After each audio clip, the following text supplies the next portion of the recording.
Ya, Assalamualaikum warahmatullahi wabarakatuh. Selamat pagi. Hadir lagi kita dalam acara namanya apa saja, yaitu edisi Foto Maternal. Dan hari ini topiknya sangat menarik, yaitu bagaimana penanganan atau pelaksanaan terkini kasus HPV ya, atau perdarahan pasca salinan. Telah hadir di tengah-tengah kita, guru kita semuanya, pertama Dr. Priyanarto Yono, spesialis Objin Konsultan Vita Maternal, dan juga Dr. Agus Sulistono, spesialis Objin Konsultan Vita Maternal, dan juga Dr. Rosi Aditya, spesialis Subjin Konsultan Veto Maternal. Dan seperti biasa, nanti kami persilakan kepada seluruh peserta bila mana ingin bertanya, bisa diskusi langsung dengan kedua narasumber dan moderator, bisa melalui kolom Q&A, fitur Q&A, atau kolom chat, atau juga berkenan diskusi langsung bisa raise hand, supaya nanti bisa kami tampilkan di layar. Kebetulan hari ini Dr. Brahmana selaku Ketua Departemen Ojin sedang berhalangan karena dalam perjalanan, sehingga mungkin untuk mempersingkat waktu kami langsung serahkan acara kepada Dr. Hermanto untuk bisa membawakan acara. Nanti mungkin akan ada materi singkat dari kedua narasumber. Sekali lagi kami silakan kepada seluruh peserta untuk bisa aktif tanya. Terima kasih. Kami silakan ke moderator. Monggo dok. Oke, matur nuwun. Bismillahirrahmanirrahim. Assalamualaikum warahmatullahi wabarakatuh. Selamat pagi, salam sejahtera. Semangat pagi ya. Pagi ini kita akan mendiskusikan topik yang sangat-sangat sudah lama sekali jadi lady killers di dunia.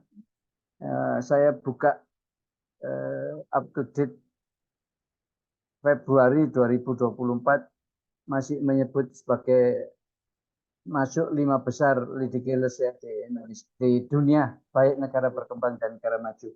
Nah, pagi ini kita akan ketemu dua pakar, guru-guru kita semua, Dr. Agus Sulistiono, ini dokternya dalam bidang HPV, beliau yang mempopulerkan metode kondom dan penemu dari modifikasi Billings metode Surabaya.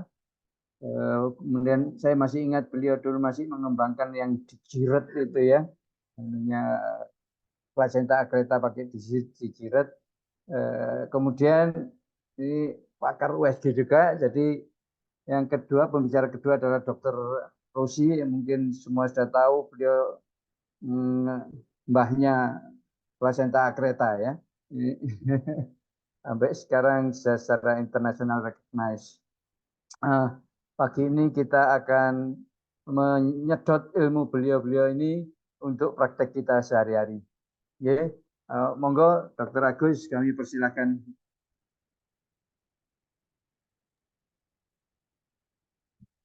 Saya boleh izin share saya dulu karena mungkin Oh, sekedar sharing dok, oke, informasi. oke, silakan Dr. Rosi.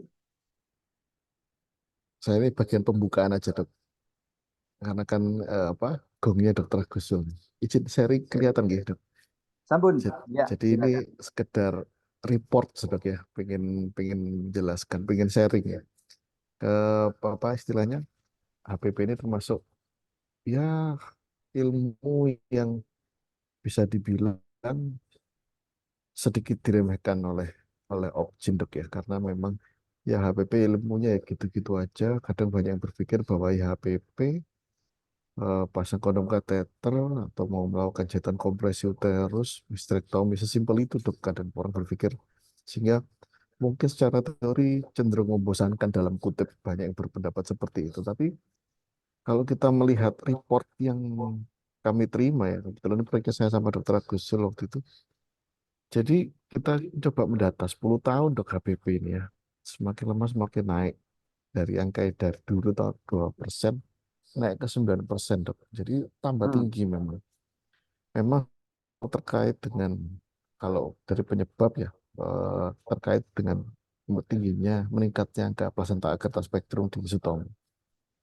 Memang kalau kita lihat penyebab lain dari literatur paling sering adalah arteri uteri apa atonia uteri, di mana Atonia Uteri dia dari 50% turun ke 14%. Ini pasien HPP yang dirujuk ke Sutomo. Jadi bisa dibilang bahwa ya mungkin ini gambaran alhamdulillah HPP perangkat dan sekunder sudah mungkin sudah jauh lebih baik mungkin dok kita ngomongkan kita. Tapi kalau kita melihat di data di penyebab kematian dok, kita melihat kematian menariknya angkanya ini fluktuatif. Angkanya persen, tiba-tiba 2013 ke 14%, turun lagi, naik turun seperti ini dan rata-rata berapa sih kematian HPP yang dirujuk ke Sutomo itu berapa ya? Range-nya antara 2 sampai 14%, tinggi sebenarnya dok. Ini HPP. Padahal kita berpikir, padahal teorinya gitu-gitu aja. Loh, kok masih banyak yang mati kan kan ini.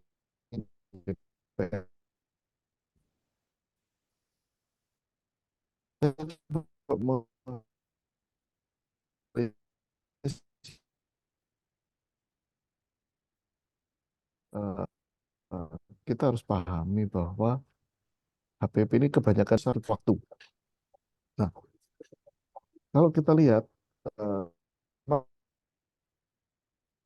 lama lebih dari 1 jam itu survival-nya kan jauh lebih turun. Saya melihat kematian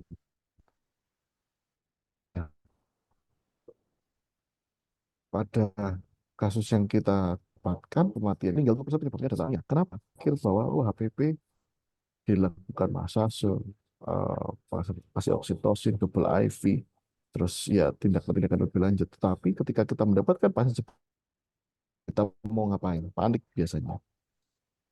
Saya mencoba melihat komorbidnya, melihat penyebab kematian ya. Mayoritas prolong shock. Hmm.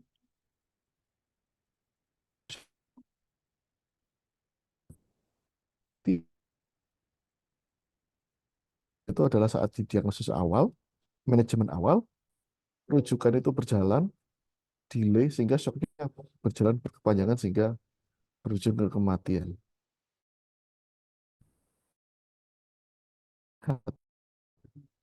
Dari sepsis, gangguan renal, dan MODS sampai di IC, ini sebenarnya merupakan komplikasi dari HPP yang sangat masif, yang sangat terlambat rujukannya ya sebenarnya sama, cuma bedanya ini karena menyebabkan kerusakan organnya lebih parah dan ini merupakan report kita, dia merupakan report kita.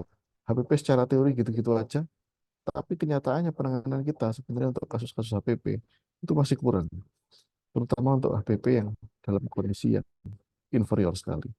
Nah, ini pada kesempatan ini mungkin pas ini Dr. Agustul nanti akan memberikan update tentang HPP, apa sih yang penting sekarang, gitu dok. Terima kasih dokter. Ya, terima kasih pendahuluannya, Dr. Rusi. Menarik sekali ya. Jadi masih tetap tonus.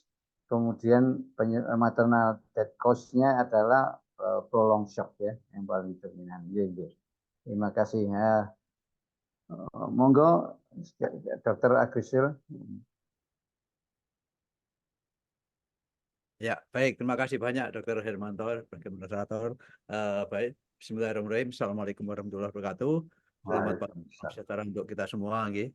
Jadi terima kasih atas kebersamaan untuk kita berdiskusi pada pagi hari ini mengenai postpartum hemorrhage ya. Seperti yang disebutkan Dr. Rosi tadi bahwa HPP itu ada apa ya, HPP cuma gitu penanganannya tetap sementara sekitar begitu itu ya, rasanya demikian. Nggih.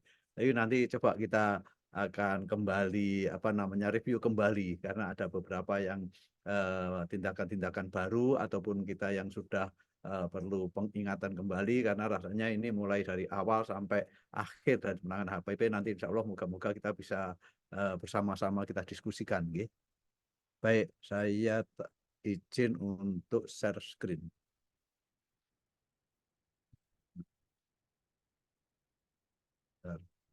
Share screen.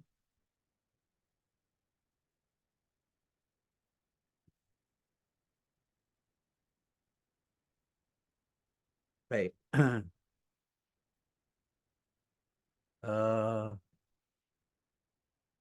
Sampun nggih.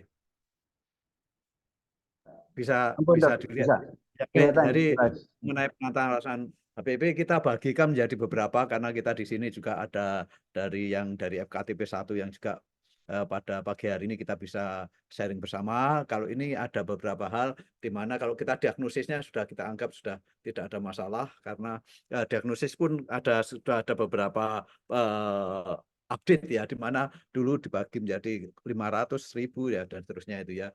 Sekarang ada yang menyebutkan bahwa ada yang HPP, ada yang pertama dari yang flag, yang minor, yang mayor, dan yang mengganggu sekali ya. Jadi bagi menjadi 4 ya.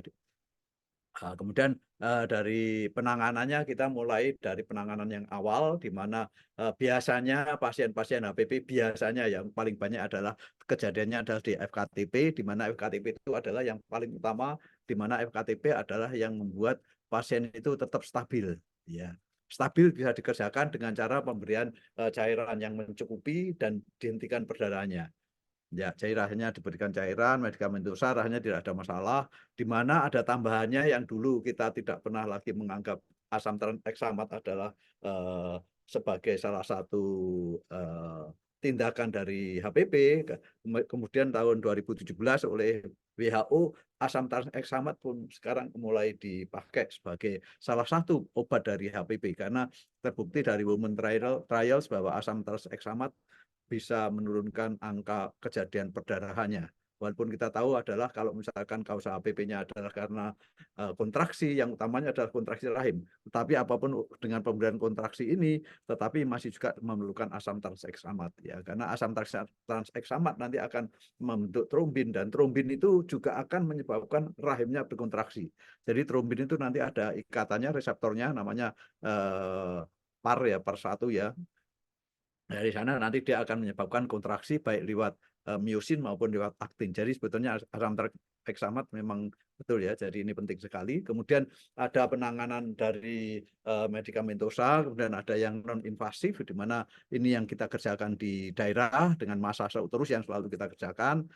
Kompresi uterus yang bisa kita kerjakan, kompresi aorta abdominalis yang cukup lumayan bagus sekali hasilnya. Kita banyak pengalaman ya Dr. Rosi yang di sana kita ya. Jadi pasien sudah shock yang luar biasa, kemudian dibawa ke kamar operasi ya untung-untungan dengan dikompresi aorta abdominalisnya, perdarahannya berhenti, kemudian kita dikerjakan di OK dan alhamdulillah bisa terselamatkan ya. Kemudian tampon, jadi ini rasanya yang kita sudah banyak kerjakan. Ada lagi yang klem cervix ya. Klem cervix ini rasanya penting juga karena ini banyak menghentikan juga. Kemudian ada NSAG ya, non pneumatic anti shock hormone ini ya. Loh, kok hilang. Nah, baik ya.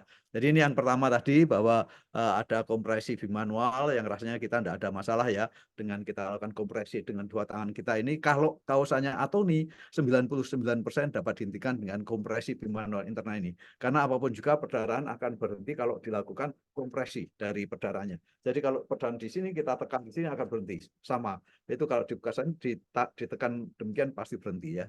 Sangat-sangat efektif sekali ya. Kemudian kalau ini misalkan dikerjakan sangat baik, kalau misalkan ada tidak bisa melakukan ini, kita bisa melakukan dengan kompresi aorta abdominalis yang rasanya kita semua juga sudah tahu, dengan kita mencari arteri femoralis, kemudian kita kompresi aortanya di atas umbilikus sedikit, kemudian didorong ke bawah sampai kita menekan aortanya, dan aortanya tertekan antara tangan kita dengan tulang belakang, maka di sini akan terjepit, maka arteri femoralnya akan berhenti nadinya. Kalau di sini nadi berhenti, berarti yang ke uterus berhenti, akibatnya perdarahannya yang seberapapun banyaknya dari uterus ini akan berhenti. Karena hampir semuanya dari uterus ini darahnya berasal dari aorta. Kalau ini kemudian dikerjakan dan ternyata masih juga berdarah, maka ada kesempatan untuk kita melakukan kondom kateter ini ya, dengan banyak sekali kompresi balon-balon ini ya. Tetapi yang paling mudah dan paling murah dan di kita rasanya cukup bagus adalah kondom, karena kondom itu tipis.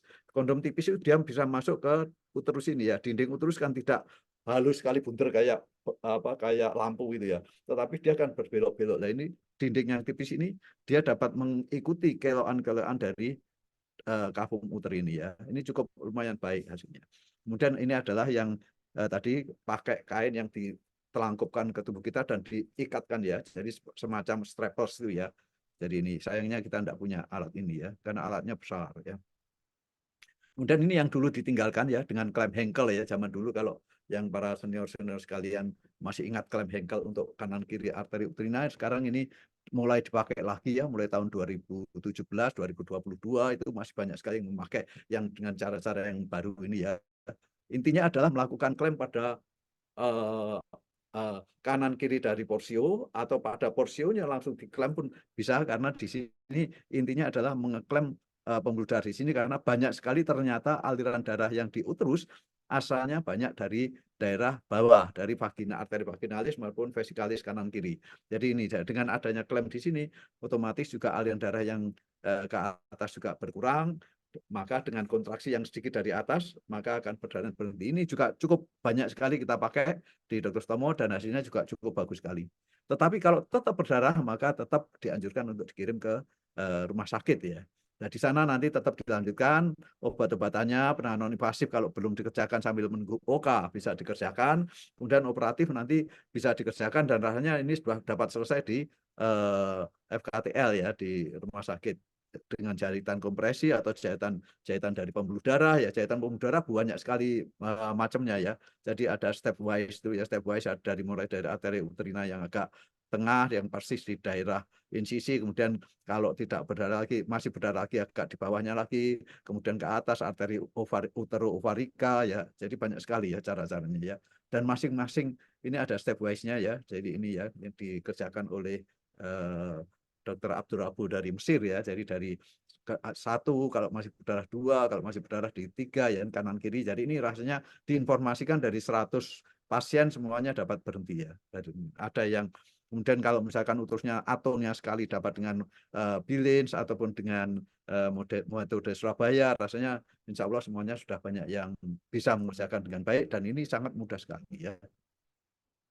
Ya ini ya, jadi ini yang macam-macam ya. Jadi namanya pun jadi macam-macam. Jadi dengan ini 1 kali, 2 kali, 3 kali namanya Siruliskop. Kemudian ini tambah lagi 1 kali, 2, 3 kali, tambah bawahnya namanya lain lagi. Jadi banyak sekali. Tapi intinya adalah arteri uterina, kemudian arteri ovarikal ya, uterovarika ini dijahit ya. Intinya demikian. Dan ini yang paling utama adalah di sekitar antara ligamen rotundum dan uterus ini yang dijahit di sana ya. Ini yang paling utama. Ini banyak sekali ya cara-cara yang menjahit. Tetapi kalau masih tetap berdarah, dianjurkan nanti dirujukan di rumah sakit tertinggi. Nanti ada manajemen cairan, di mana manajemen cairan perdarahan masif berbeda dengan yang perdarahan tidak masif, karena kita tidak banyak memakai cairan-cairan yang isotonik, tetapi lebih banyak yang hipertonik ataupun darah ya. Karena ini dengan cairan yang terlalu banyak maka dapat mengganggu dari koagulasi maupun mengganggu dari hipotermia. Yang hipotermi, koagulasi, nanti kalau ada gangguan juga pada asam basa dapat mengganggu sekali ya. Nanti ada kompresi aorta internal yang banyak dikerjakan Dr. Rosi dan teman-teman yang di Surabaya ya. Kita dengan dibuka kemudian perdarahan, kompresi aorta internal sangat mudah ataupun dengan diklaim ya dengan bantuan bedah ya.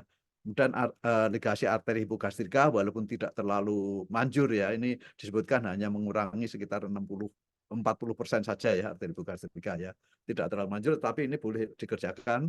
Embolisasi tidak, yang mengerjakan bukan dari kita. Histrektomi ini kalau semua tidak bisa histrektomi, kalau histrektomi masih juga perdarahan kita pakai packing ini ya, jadi nanti di sana. Nah, pada saat ini nanti yang disebut sebagai damage control resusitatif, di mana operasi-operasi nanti kita bisa tunda dengan cara yang pertama diperbaiki dulu keadaannya, kemudian setelah diperbaiki keadaannya, dihentikan perdarahannya bisa dengan packing, dengan macam-macam, kemudian diperbaiki, distabilisasi, kemudian besoknya baru dilakukan operasi lagi ya, untuk operasi definitif. Ini adalah ligasi arteri hipogastrika. Kemudian ini adalah di mana kalau setelah histrektomi masih perdarahan di daerah pelvis, maka pakai umbrella packing ini ya. Jadi pakai seperti umbrella, kemudian ini ada plastik dimasuki dengan kasa-kasa yang banyak. Kemudian kasanya ini dengan plastiknya ini dikeluarkan lewat vagina setelah stomnya cervix di sini, kemudian bawa sana, kemudian diikat dan dibandul dengan cairan ya, dengan 500 cc cairan, kemudian akhirnya packingnya ini menekan dengan baik pada daerah-daerah di sini sumber-sumber perdarahan, osing dan yang lain-lain. Ini yang disebutkan pada kepustakaan sangat banyak sekali berhasilnya. Kita terus terang kita belum pernah mengalami hal ini. Semoga-moga aja kita tidak mengalami. Tapi ini salah satu upaya. Dengan setelah ini selesai, kemudian yang terakhir yang tadi ya, damage tadi ini adalah baru dikeluarkan sedikit-sedikit kasarnya di sini sehingga akhirnya bisa dikeluarkan semuanya ya. Setelah keadaan stabil, faal hemostasis baik, trombosit bagus, HB baik. Bahkan sebagai pengantar, monggo kami persilahkan kalau kita akan berdiskusi. Terima kasih Dr. Hermanto, mungkin 10 menit ya, agak lama ini.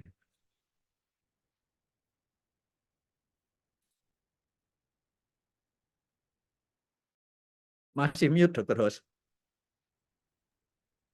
Soalnya ada orang rumput ini, suaranya terganggu. Ini ada komentar, ada question dari Dr. Hood ya. Mohon komentar di chat itu ya, monggo. Mengembangkan bundle of care untuk HPP dengan metode emotif early detection massage of uterus oxytocin tranexamat IP replacement, monggo dok. Yang kedua adalah early detection untuk mengenali tanda-tanda shock dan jembatan. Jadi betul Dr. Hood, setuju sekali ya. Jadi kita ada bundle dari yang sudah disebutkan oleh WHO nggih. WHO mau mengeluarkan bundle di mana bundle itu ada yang disebut emotif ya. Emotif itu artinya ada satu itu E-nya early detection ya. Early detection, kemudian kita juga mencari apa penyebabnya ya. Kemudian M-nya adalah massage, dari massage itu tetap kita berikan. O-nya adalah oksitosin, uterotonika tetap kita berikan, dan T-nya yang menarik adalah tranexamic acid. Jadi asam tranexamat diberikan ya sejak awal ya. Jadi itu ya. Kemudian yang I-nya adalah cairan intravenous, kemudian selanjutnya adalah penanganan selanjutnya ya. Jadi setuju sekali bahwa ada yang disebut sebagai apa namanya oleh WHO itu ya, disebutkan namanya tadi ya. Setuju dengan Dr. Hood bahwa itu penanganan awal. Jadi penanganan awal sangat baik sekali karena yang utama itu malah justru setuju sekali bahwa emotif itu sangat baik ya. Jadi early ya sudah disebutkan di sini oleh Dr. Hood ya. Jadi early detection, massage, kemudian tranexamat, kemudian pemberian cairan intravenous dan examination of itu adalah untuk selanjutnya ya. Nah, memang yang paling penting adalah diagnosis Dr. Hood ya. Diagnosis itu yang seringkali kita perlama, kita itu delay. Jadi engkau mandek dewi, lalu kalau kemudian karena delay itu akhirnya pasien datang sudah keadaan makin shock itu yang penting ya. Jadi sebetulnya diagnosis itu yang paling penting, setelah itu adalah penanganan. Penanganan dini ini saya setuju. Mungkin baik, terima kasih Dr. Hood masukannya atas emotif tadi ya. Mungkin baik, saya enggak barangkali ada tambahan dari Dr. Rosi. Mungkin saya tergelitik memang dari beberapa rekomendasi. Masih mute, Dok. Tidak ada sudah ngomong. Sampun. Yes, Sudah terdengar. Could you try again? Kayak kedengeran dok ya. Jadi Sudah. sebenarnya saya tergelitik sebenarnya dari beberapa rekomendasi dari WHO dok ya. Karena WHO ini memberikan rekomendasi berdasarkan ya kalau ada HPP algoritma seperti ini gitu ya. Tapi yang sebenarnya saya tergelitik dengan WHO itu mereka tanpa memandang tentang hemodinamik ya. Contoh deteksi oksitosin untuk semua kasus ya. Tapi kalau kasusnya HPP dengan tensi yang shock dalam tensi 50 atau 40 kan kita nggak bisa mengaplikasikan itu ya. Jadi sebenarnya apa yang direkomendasikan dari WHO rata-rata itu ada HPP dalam kondisi hemodinamik. Vigo kalau nggak salah tahun 2022 sudah publish yang baru tentang postpartum hemorrhage bundle care itu ya. Dan beliau memasukkan beberapa hal tentang apa damage resuscitation. Jadi ada dua hal yang penting dalam penanganan HPP. Yang pertama itu adalah tergantung derajat klinisnya. Kalau dalam kondisi HPP yang belum inferior sekali, oke, kita bisa pakai mau hemostasis apapun itu, kita masih ada waktu seperti itu. Kita mau massage, minta tolong dan sebagainya. Tetapi dalam kondisi tentang damage resusitasi, ya konsepnya sedikit berbeda. Karena kalau umpamanya kita dalam kondisi yang tensi 40-50 seperti itu ya, karena kematian paling banyak karena itu. Di vaskes primer, diagnosis terlambat, dirujuk, transfer nggak bagus, resultasi nggak bagus, prolong shock di rumah sakit sekunder, atau bahkan tersier dapat kasus yang sudah inferior.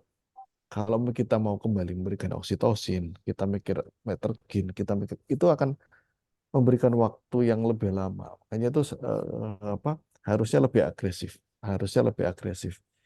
Yang ini yang pengen kita update ya. Tadi Dr. Sun juga sempat menjelaskan tentang demise resuscitation. Itu sekarang jadi hal yang paling krusial dalam postpartum hemorrhage. Karena data kita kalau kita lihat kematiannya, gara-garanya komplikasi atau ya karena yang inferior sekali, MODS, DIC, sepsis, seperti itu masing-masing 7% sampai 10% ya, walaupun prolong shock 22%, tapi yang lain kok di persentase 30% penyebabnya karena kurangnya pengalaman kita tentang bagaimana penanganan yang kondisi inferior. Itu dokter. Ya, oke, setuju nggih. Jadi rasanya kalau yang memang dari WHO itu memang untuk awal. Ya awal itu seringkali tadi yang bahwa delay tadi nggih. Jadi kalau sudah nanti itu diagnosisnya baik, kemudian resusitasi bagus, insya Allah nanti kita di rumah sakit tersier tidak mengerjakan damage operasi resusitasi tadi ya. Tetapi sayangnya banyak sekali yang lewat ya, sehingga akhirnya kita sangat kerepotan sekali pasien-pasien datang dengan shock dengan HPV itu ya. Sehingga akhirnya kita damage, yaitu yang disebutkan Dr. Rossi, bahwa kita yang penting adalah perbaikan keadaan umum dulu, kemudian keadaan diperbaiki, kemudian kita lakukan operasi menghentikan perdarahan bisa lanjut ataupun bisa sementara, kemudian masuk ICU diperbaiki keadaannya, setelah diperbaiki kemudian besoknya sudah habis bagus faal pembekuan yang lain baik semua, dioperasi kembali untuk operasi yang definitif atau mengeluarkan tampon-tampon ataupun apapun yang dikerjakan. Jadi itu yang rasanya akan merepotkan dan kematiannya cukup tinggi seperti yang disebutkan Dr. Rossi, dan di kita memang banyak kematian yang demikian nggih. Nggih barangkali demikian nggih Dr. Rossi. Monggo nggih, terima kasih. Ya, luar biasa ya. Jadi ada yang baru, damage resuscitation dan enak ya. Oke. Ini ada berikutnya adalah untuk klaim serviks. Mohon dijawab itu berapa lama itu ya dari anonimus. Gitu dok. Itu dok. Iya. Klaim serviks ini tindakan temporer ya, sama seperti kompresi aorta ya. Jadi sama seperti kondom kateter. Kita melakukan klaim serviks itu menghentikan perdarahan pertama sementara karena menariknya adalah vaskular dari arteri uterina sama arteri vaginalis dan vesikalis dia bertemu di serviks. Dan ada penelitian, Profesor Matsubara dari Jepang, beliau merekomendasikan klaim serviks untuk atonia uteri sebenarnya, untuk membantu menghentikan perdarahan dari atonia uteri. Kira-kira berapa lama bisa diaplikasikan? Konsepnya ya 1 jam 2 jam itu masih aman untuk klaim serviks karena kami beberapa kasus pengalaman kita melakukan klaim serviks sangat membantu untuk menghentikan perdarahan sementara. Dah, dalam kondisi kita melakukan klaim serviks bukan berarti sudah selesai semuanya, bukan. Itu memberikan kita waktu untuk melakukan resusitasi sama seperti kompresi aorta. Kita ada waktu 1 jam, kita kasih cairan untuk mengembalikan volume, mencegah terjadi asidosis metabolik, mencegah terjadi komplikasi, dan untuk persiapan tindakan lebih agresif. Kalau kita melakukan klaim serviks, ketika kita sudah waktu 1 jam, ketika melepas, itu bukan dalam kondisi kita, oke melepas aman. Enggak, kita melepas kalau perdana kita sudah siap melakukan tindakan langsung. Sehingga klaim serviks ini sangat membantu untuk dalam kondisi double setup, dok. Seperti itu, dok. Sama seperti kompresi aorta. Terus kalau laserasi serviks, ya ini diklaim sama 2 jam, 1 jam 2 jam itu sebenarnya sudah aman. Iya, setuju ya. Jadi memang klaim serviks itu bukan tindakan definitif, tapi bisa juga kadang-kadang berhenti, jadi gitu ya. Tapi kalau berhenti, kalau misalkan di FK ya TB, idealnya walaupun berhenti tetap dirujuk ke rumah sakit ya, karena ada kemungkinan masih ada perdarahan lebih lanjut lagi ya. Jadi jangan HPP itu memang sesuatu yang seolah-olah sering terjadi, tapi tolong ini HPP itu kita lebih waspada ya, sehingga lebih banyak ke arah jangan sampai terjadi HPP yang lanjut. Oke, barangkali demikian, nggih. Rasanya klaim sangat sederhana sekali ya Dr. Rosi ya. Tinggal service sudah selesai ya. Itu sangat mudah dan ini bisa dikerjakan di FKTP. Dan untuk dokter umum rasanya ini walaupun disebutkan sebagai kompetensi, insya Allah jadi kompetensi karena balon kateter kondom sudah jadi kompetensi ya. Saya rasa ini bukan sesuatu yang susah, bukan sesuatu yang rumit, tinggal diklaimkan pada service kemudian dirujuk. Ya, jangan diklaim atau dikondom kemudian tidak dirujuk. Walaupun kondom berhasil tidak berhasil dirujuk. Klaim berhasil tidak berhasil dirujuk ya. Karena untuk mengetahui definitif atau tidak definitif ada di rumah sakit ya. Nanti di sana 24 jam kemudian kalau kondom atau kalau misalkan klaim serviks beberapa jam, 2-3 jam nanti dilepas, nanti berhasil tidak berhasil, yang menilai ada dari rumah sakit apakah perlu tindakan lanjut atau tidak. Nggih, baik. Monggo. Nggih, terima kasih. Nggih, terima kasih. Jadi 1-2 jam masih aman ya, seperti kompresi aorta. Nggih. Ini Dr. Samsu Hidayat, Dok, metode apa yang mudah dan efektif dilakukan di RS Kabupaten. Di bawahnya ada selama ini kita kerjakan hysterektomi. Monggo, silakan. Baik. Nggih, terima kasih. Ya, nggih Pak Nuwun, Dr. Samsu. Alhamdulillah beliau adalah guru saya ya, waktu kita PPDS beliau senior saya. Nggih, jadi dari pemakaian mungkin sekalian, nggih. Jadi tadi kalau nggak salah di bawahnya juga ada yang bertanya mengenai efektivitas. Apakah kita langsung dilewati langsung aja ke embolisasi gitu ya untuk mencegah histerektomi. Yang perlu kita informasikan dari sudah banyak sekali penelitian dan dari Prof. Bilin itu sudah sejak tahun 2012 sampai 2013 itu beliau sudah dilakukan di dunia lebih dari 1.000 ya, lebih dari ribuan ya, di mana hasilnya adalah sekitar 90% lebih keberhasilan dari teknik yang dikerjakan oleh Prof. Bilin ya. Kita di Surabaya sudah ratusan juga dan keberhasilan dari Bilin yang kita kumpulkan itu lebih dari 90%. Jadi sama. Kondom kateter yang setelah dikerjakan di tempat-tempat lain, kemudian kita pasang di Storstomo, yang terakhir itu angka yang kita dapatkan efektivitasnya 80%. Jadi cukup bagus ya. Jadi menurut saya Dokter Samsu, jadi kalau rasanya di kabupaten dengan kita lakukan jahitan kompresi aja rasanya kalau pada aturan hampir selalu berhasil. Karena 9 dari 10 atonia dapat diselamatkan rahimnya dengan dilakukan jahitan kompresi. Cepat, mudah, dan hampir tidak berkomplikasi sampai sekarang ya.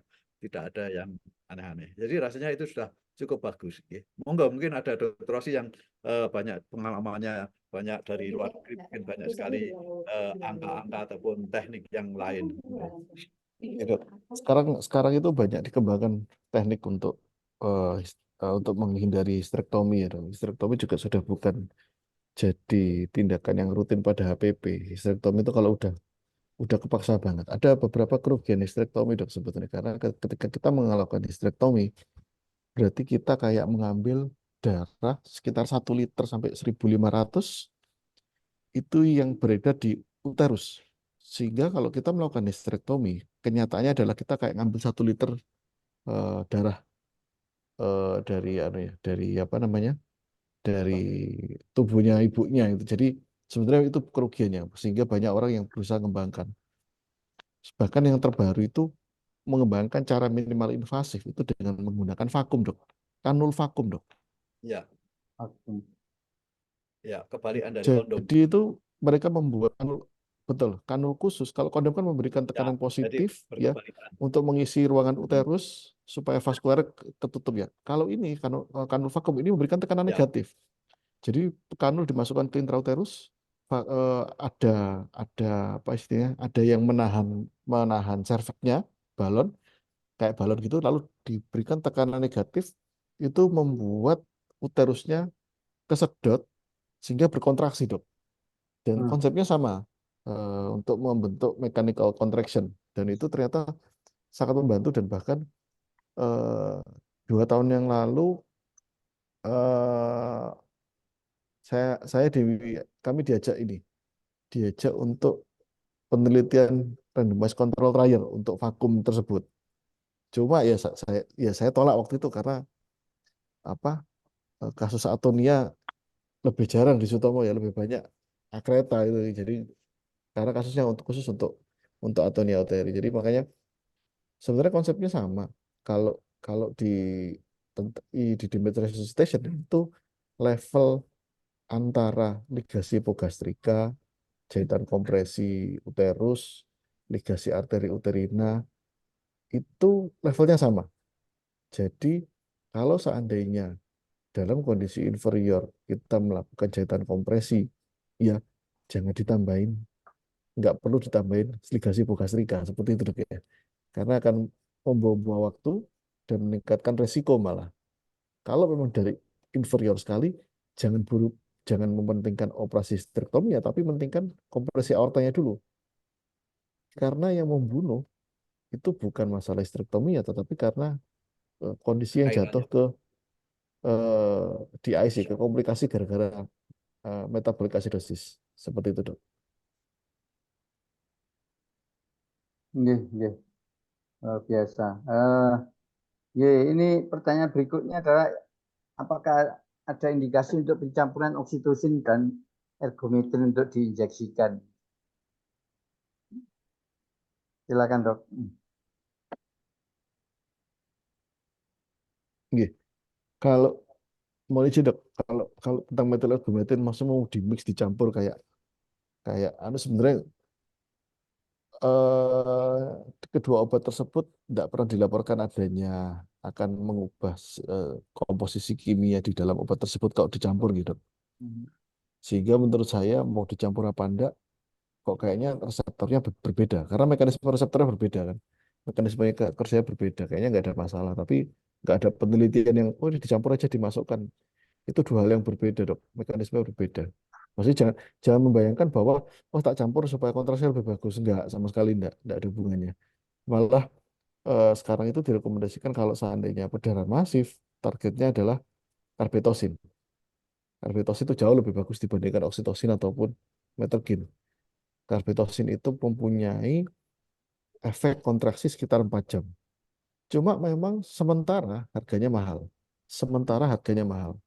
Tetapi kemarin waktu eh, eh, sudah tersedia tapi mahal, Bro. Cuma ini kemarin itu kemarin alhamdulillah kita mendapat kesempatan untuk bertemu dengan Menteri Kesehatan ya, sempat diskusi dengan tim angka kematian ibu di Menteri Kesehatan.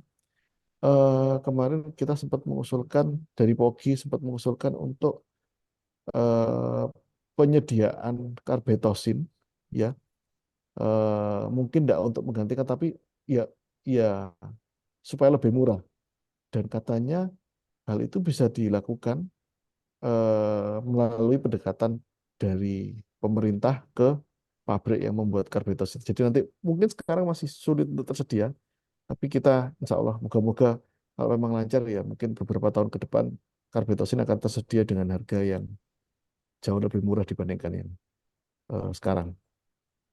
Terima kasih, Dok. Ya.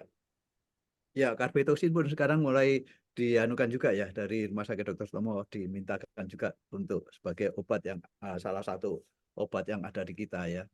Jadi kalau mengenai oksitosin dan metergin ya, metil ergometrin ya. Jadi zaman dulu ada ya namanya obatnya sintometrin.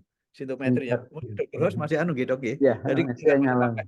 Dan rasanya memang tidak ada masalah, boleh dicampurkan, boleh tidak dicampurkan. Jadi memang dicampurkan dan tidak dicampurkan tidak akan merubah. Jadi monggo boleh dicampurkan, boleh tidak dicampurkan. Tapi pilihan utama uterotonika adalah oksitosin. Jadi pilihan utama. Ya, kalau memang tidak masih belum efektif, baru dilakukan metil ergometrin. Kecuali kalau oksitosin tidak ada dan tidak ada kontraindikasi dari metil ergometrin, monggo silahkan. Kemudian boleh juga yang ketiga dengan diberikan misoprostol ya. Jadi itu adalah uterotonik semua. Nah, kalau itu ternyata juga kurang efektif, kurang menyebabkan kontraksi rahim, apapun juga masing-masing ada reseptornya, ada karbitosin ya yang paling baru itu yang dari kepustakaan terus terang kita masih belum banyak pengalaman mengenai karbitosin ya, karena disebutkan karbitosin kontraksinya jauh lebih kuat dan jauh lebih lama waktunya, sehingga lebih efektif untuk diberikan ya, untuk secara medikamentosa ya. Mungkin Mungkin ya. sama anu dok, nambahkan dok, sebenarnya tidak usah bingung tentang apakah kita habis ngasih oksitosin, terus apakah perlu kita masukkan metergin, terus bingung antara habis metergin kalau masih perdarahan apakah butuh misoprostol atau butuh ini yang kita harus hati-hati ya, karena step wise-nya itu harus lebih agresif ya. Intinya medikamentosa masih perdarahan langsung kalau bisa langsung upgrade ke Iya. apa namanya surgical ya, lebih agresif gitu ya, lebih agresif seperti kompresi aorta dan lain sebagainya, karena takutnya denial takut nanti Ya, apa denial, perdarahan oksitosin sudah delay. masuk. Betul. Terus nanti udah 15 menit masih perdarahan, oh iya oksitosin harus dikasih karena kan sudah 15 menit kelamaan, karena itu yang jadi uh, harus hati-hati gitu. Oke, ini yang belum terjawab tadi embolisasi arteri uterina ya dok ya. Iya, embolisasi rasanya kalau dalam hal demikian ini untuk kedaruratan sangat-sangat tidak kita anjurkan, oleh karena embolisasi yang dipakai di luar negeri pada akreta itu seperti embolisasi pada aorta itu dikerjakan sebelum operasi ya. Jadi bukan setelah perdarahan baru dikerjakan, karena melakukan embolisasi itu bukan sesuatu yang mudah satu. Kemudian kedua, ketersediaannya hampir pasti tidak ada di rumah sakit yang ya mesti di rumah sakit tersier. Kemudian yang ketiga, ketersediaan dari radiolog yang melakukan intervensional ini juga rasanya juga sangat-sangat susah. Ketiga, keempat, kemudian alat-alatnya juga belum tentu tersedia. Kelima, harganya. Kita melakukan 2 kali embolisasi pada arteri uterina. Harganya luar biasa. Jadi pada saat sekitar tahun 2015 kita habisnya 29 juta ya. Jadi luar biasa banyaknya. Jadi makanya kita sekarang hampir tidak pernah lagi menganjurkan, dan memang ya rasanya kita sebagai dokter obgyn nun sewu nggih. Jadi kita ya lebih percaya dengan apa yang kita kerjakan dan kita yang sudah tersedia daripada kita yang lain-lain, karena efektivitas yang kita kerjakan pun seperti tadi kita informasikan dari teknik dari jahitan kompresi itu 90% dok. Iya. Jadi 90%. Kemudian dari stepwise-nya, dari ikatan-ikatan itu pun cukup bagus sekali. Kalau disebutkan di Mesir itu cukup, malah disebutkan 100% ya, ya tidak tahu lah. Tapi itu adalah data yang sudah dipublikasikan. Jadi rasanya cukup bagus. Stepwise lebih lama. Yang paling cepat adalah jahitan kompresi. Jahitan kompresi dalam waktu tidak sampai 5 menit selesai. Jadi itu, dan menghentikan perdarahan dengan darahnya tanpa hilang, seperti disebutkan Dr. Rossi tadi, bahwa di uterusnya masih ada, dengan darah yang ada di uterus dikembalikan ke dalam tubuh ibu. Jadi itu relatif membuat resusitasi pada ibunya. Oke, barangkali demikian dok. Luar biasa. Kita lanjut aja ya dengan ini pertanyaan dari Dr. Thomas Yan Bangun ini ya. Untuk Ya. FKTP ada pakai cairan isotonik. Silakan dok. FKTP cairan isotonik. Ya, di FKTP kan kita ada cairan isotonik nggih. Ada PC, Ada dok. ada RL, dan yang dianjurkan adalah ringgan laktat ya. Jadi ada ya. Jadi itu yang dikerjakan. Kalau di FKTP anjurannya adalah paling tidak dari perkiraan jumlah perdarahan 2 kali lipat. Dimasukkan kalau bisa dalam waktu 2 jam. Yang misalkan perdarahannya misalkan 1.500, yang dianjurkan diberikan di FKTP dengan cairan isotonik supaya shocknya tidak terjadi pada saat dikirim, maka yang 1.500 cc RL dimasukkan dengan cara diperes, kemudian yang 1.500 berikutnya digerojok, sehingga dalam waktu 2 jam itu insya Allah bisa masuk 3.000 ya 2 kali itu ya. Dan dengan demikian maka cairannya mencukupi, dan yang penting di samping cairan menghentikan perdarahannya Dr. Thomas ya. Bisa dengan kompresi, dengan masase, kompresi, uterotonika tetap diberikan, ataupun diberikan kondom kateter dan yang lain-lain. Dan setelah itu langsung sambil menunggu kendaraan ya dikerjakan itu dan dirujuk ya. Berhasil tidak berhasil dilakukan rujukan. Oke, baik, barangkali demikian nggih. Monggo silakan. Mungkin Dr. Rossi ada tambahan untuk yang di FKTP ini ya. Iya. izin dok, mungkin saya ingin memberikan ilustrasi ini ada menarik ya. Kalau seandainya perjalanannya dalam 6 jam, 8 jam, 12 jam atau begitu. Yang pertama konsepnya sama dok. Dia dalam kondisi seperti apa? Shock, shock banget. Apakah pendarahan masif sekali dalam kondisi shock atau dia HPP dengan hemodinamik yang masih stabil? Kalau seandainya hemodinamik dengan masih stabil, ya tetap masase dan urut saya sama, nggak beda jauh. Cuma ketika apa namanya, yang terpenting adalah saat bagaimana kita menghentikan perdarahan dengan kompresi aorta. Cuma kompresi aorta itu aman cuma 1 jam. Bagaimana kita untuk memantau sampai jam-jam berikutnya? Bisa dibayangkan ketika kita melakukan kompresi aorta, kita bisa sambil mempersiapkan pemasangan kondom kateter. Dengan kondom kita bisa menyiapkan macam-macam sambil tetap dikompresi aorta. Setelah dipasang, sambil dilakukan resusitasi, sambil dirujuk, nggak masalah. Cuma yang jadi kondisi inferior sekali dengan masif pasang infus susah, ya itu yang dilakukan bagaimana? Kita kompresi aorta dulu, harapannya apa namanya, mengembalikan vaskular perifernya itu lebih vasodilatasi. Kita ada kesempatan pasang double IV line, nah kita ada waktu 1 jam untuk melakukan itu semua. Ada pasang double IV line, kita cari penyebabnya, kalau sambil dikompresi bisa atau tidak.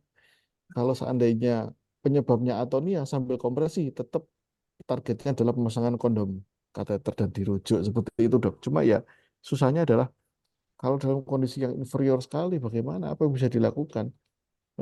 Cairannya bagaimana? Ya memang 2 liter pemberian awal kalau masih perdarahan diberikan HES dan lain sebagainya. Tapi itu sebenarnya komplikasinya tinggi, sangat tinggi. Dengan pemberian, kalau kita melihat ya, cairan keluar, oke kita kasih cairan. Istilahnya sesimpel itu kita mikirkan. Kita kasih cairan 2 liter, 2 kita kasih HES, nggak baik, kasih WB seperti itu. Tetapi kenyataannya kalau kita melihat dari sisi metabolisme di intravaskularnya, kalau dalam kondisi yang inferior dengan kita memberikan cairan banyak, ya itu sebenarnya kita akan memberikan kondisi yang jatuh ke asidosis metabolik sebenarnya. Sehingga kalau gitu apa yang harus dilakukan adalah kalau memang di vaskes primer bisa cuma itu ya diberikan itu kan. Tapi kalau seandainya di vaskes sekunder, ya pemberiannya harus lebih ketersediaan darah ya itu ya. Nah itulah sebenarnya kalau kita mau ngecek berapa cara masuk, ini lalu mikir intinya tetap perbandingannya 1 WB, 1 PRC, 1 TC, 6 TC sama itu ya itu juga salah perbandingan untuk tiap tiap apa tiap liter darah yang keluar. Cuma kan susahnya kan berapa jumlah darah yang keluar kan kita nggak bisa evaluasi dok ya dalam kondisi emergency. Bahkan kalau kita mau pakai visual assessment pun ada penelitian di postpartum hemorrhage textbooks yang mengatakan bahwa visual assessment itu untuk memprediksi jumlah perdarahan itu hanya tepat sampai 1 liter. Setelah itu untuk mengukur jumlah perdarahan sama sekali tidak tepat. Jadi ini yang sering sekali menyebabkan denial. Ya dilema dok. Cuma ya makanya itu dok.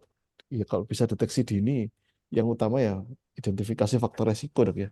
Kalau seandainya ada resiko terjadi ya, faktor resiko terjadi HPP ya mungkin lebih baik pesanan di vaskes sekunder.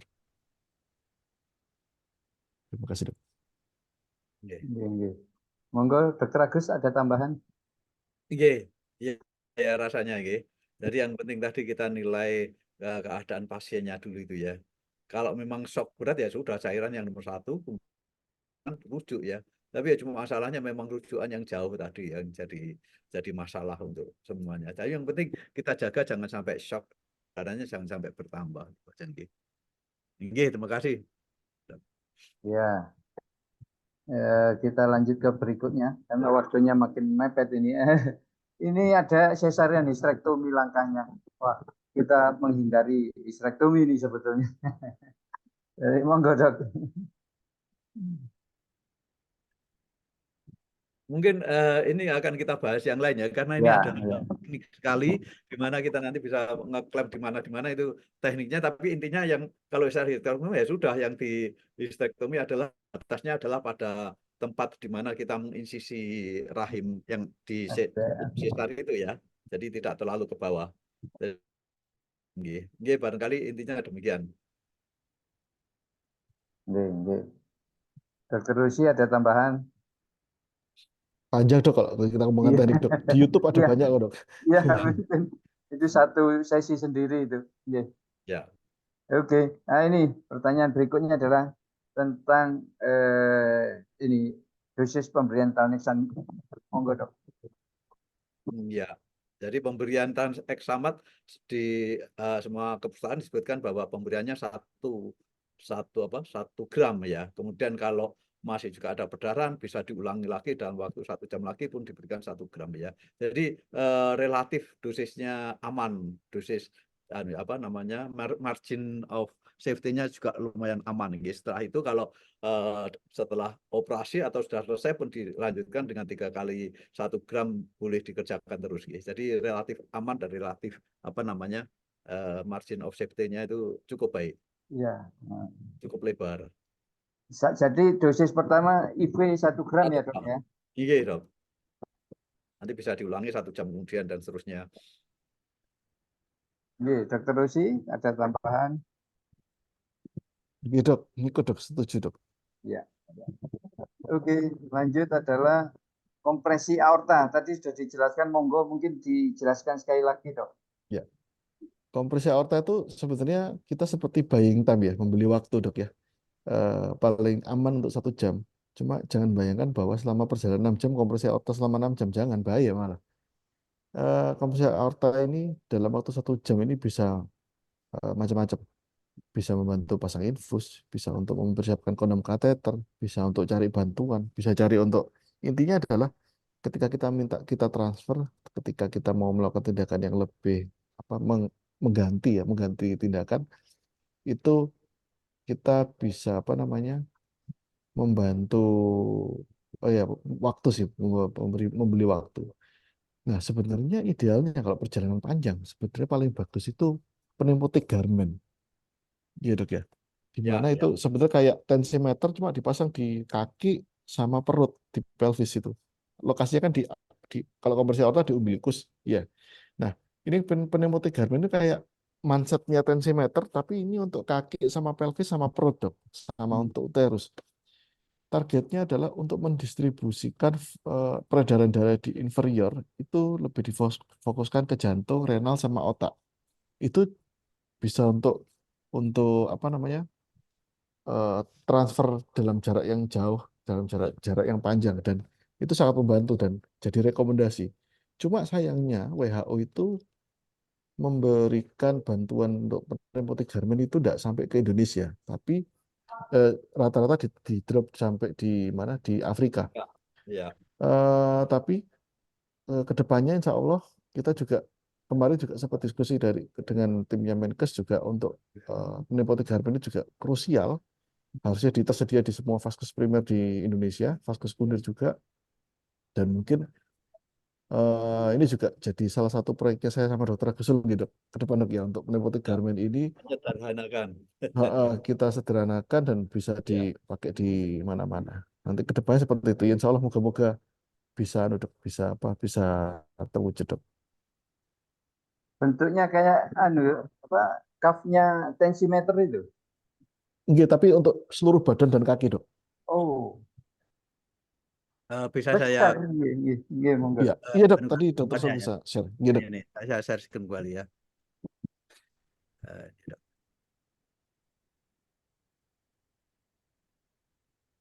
Ya, yang kanan bawah ini dok, saya lebarkan.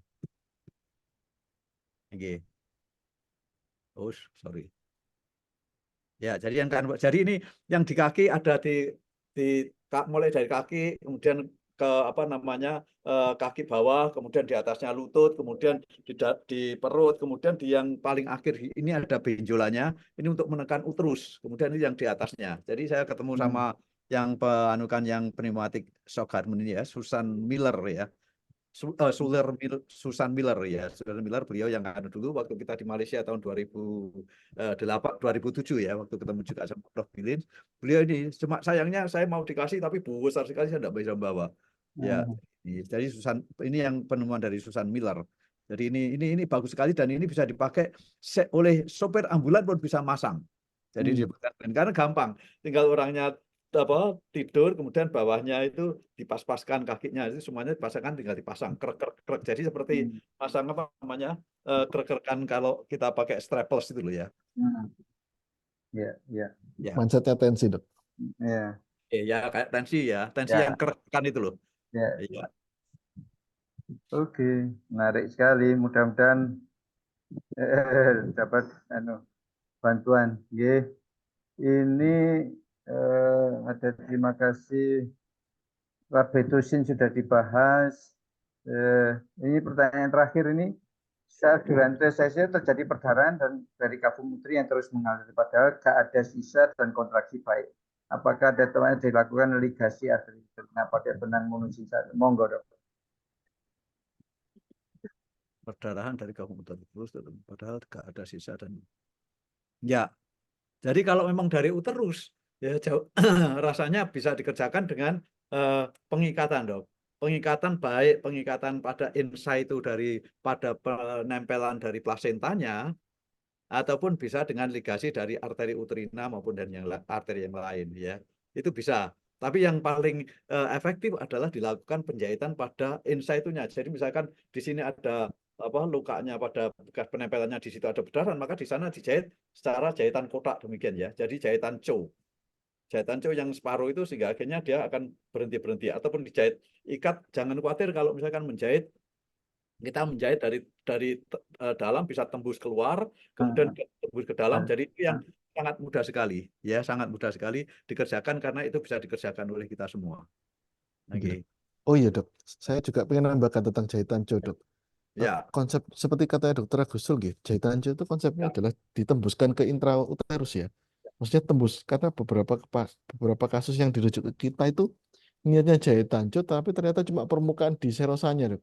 Ya. Jadi kurang ya masuk ya. kurang dalam.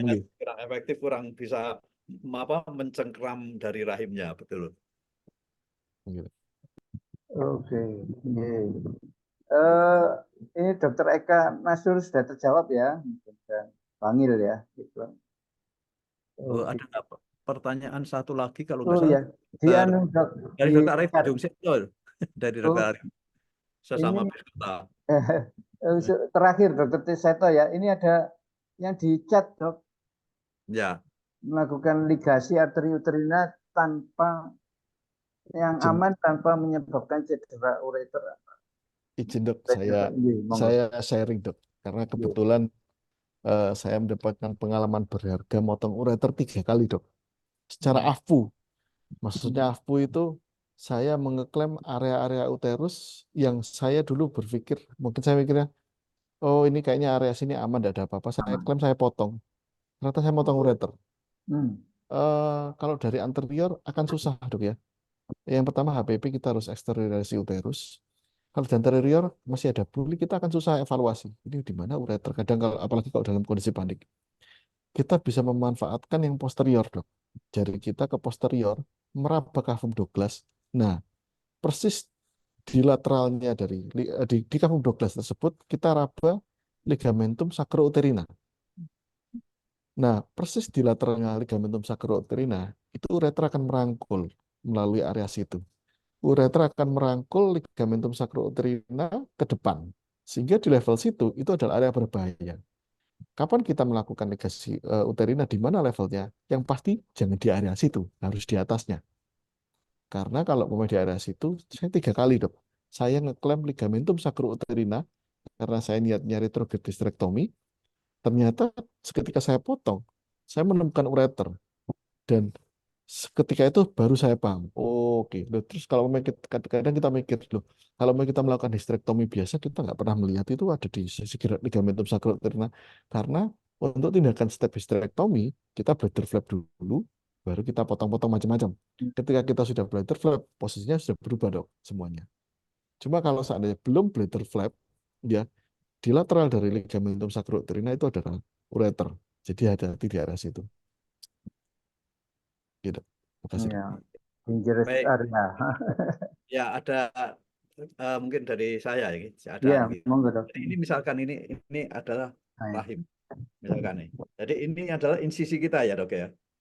Insisi SPR. Oke. Ini adalah ureter misalkan ini ureter. Nah ini idealnya kita karena ureter kan deket ya. Ini kalau kita agak betul nanti akan bisa terikat. Maka salah satu upaya kita adalah kita lakukan seperti operasi biasa kan selalu di sudut-sudut selalu dilakukan ring tang gitu ya, dikelemkan. Nah ini kalau kita mau menjahit di sini, ini idealnya yang ring tang yang di sini dilakukan penarian ke sana dok. Dilakukan penarian ke sana ke arah kontral. Jadi yang kiri ditarik, yang di sini ditarik ke arah kanan ya. Ditarik ke arah kanan otomatis rahimnya ke kanan. Nah, kita tahu bahwa dengan rahim ke kanan maka ureter ini tidak ikut ke kanan karena ureter kan ada di intraperitoneal. Sedangkan ini ada intraperitoneal. Nah, ini dengan ditarik ke sana maka jarak antara dinding rahim arteri uterina dengan ureter itu makin jauh. Kan awalnya dari misalkan segini. Ya, misalkan segini. Kemudian ini begitu ini ditarik ke sana karena ureternya tidak katut ke tarik ke sana karena dia ekstrauterin, maka dia akan menjauh. Nah, setelah menjauh begini relatif aman walaupun kira-kira 1 atau setengah senti di pinggirnya uterus dijahitkan masuk ke dalam uterus juga sekitar setengah atau 1 senti. Jadi itu rasanya salah satu juga upaya untuk mengurangi kemungkinan kejahitnya ureter dok. Jadi ya itu yang satunya juga ditarik ke sana baru dilakukan penjahitan. Jadi itu mungkin salah satu teknik yang rasanya masuk akal dan ini dulu saya yang ngajari adalah Prof. Bilin yang pas ketemu waktu kita di Surabaya ya. Waktu itu kita pas ketemu kemudian kita ke kamarnya Prof. Bilin kemudian diajari macam-macam teknik mengikat bagaimana tapi beliau pakai tangan nggak pakai nalfuder. Jadi jarumnya itu dipakai tangannya sendiri. Jadi dia bilang saya nggak pernah pakai nalfuder karena tangan saya sangat kuat dan beliau mengerjakan dengan tangan. Jadi ceknya gini supaya tidak terkena ini dilakukan ini dan rasanya memang masuk akal dan kita kerjakan dan alhamdulillah ya akan lebih aman lah. Nggih, demikian mungkin nih dokter saya tahu ya. Ya, terima kasih dokter. Mantan dokter Ya. Oh sudah ya, waktunya sudah habis. Jadi saya tidak usah ngerangkum ya, ini luar biasa sekali kita menyedot ilmu beliau-beliau ini. Terima kasih atas kerjasamanya, matur nuwun para narasumber. Selamat hari Lebaran ya, minggu depan. Saya kembalikan ke Dr. Seto. Assalamualaikum warahmatullahi wabarakatuh. Waalaikumsalam warahmatullahi wabarakatuh. Oh, sangat ilmunya Dr. Hermanto, Dr. Al-Fusul, Dr. Rozi. Jadi luar biasa, dari tidak kaget pertanyaannya banyak karena tentunya ya ini temanya sangat populer dan sangat menarik dan seringkali ya bukan tidak sering juga tapi kita temukan dalam kasus sehari-hari. Jadi dan Matrun termasuk tadi pertanyaan saya juga sudah terjawab. Terima kasih atas sharing ilmunya. Semoga barokah terutama apalagi di bulan puasa ini dan mungkin ini betul menjadi tas terakhir sebelum bulan Lebaran nanti. Jadi terima kasih sekali lagi. Kami akhiri. Biasa nanti kita ketemu mungkin setelah hari raya. Tanya saya setiap hari Rabu pukul 10 sampai 11. Kita akhiri. Wassalamualaikum warahmatullahi wabarakatuh. Matrun, Dr. Hermanto, Dr. Gusul, Dr. Zi. Terima kasih. Terima kasih dok. Terima kasih dokter Rosi.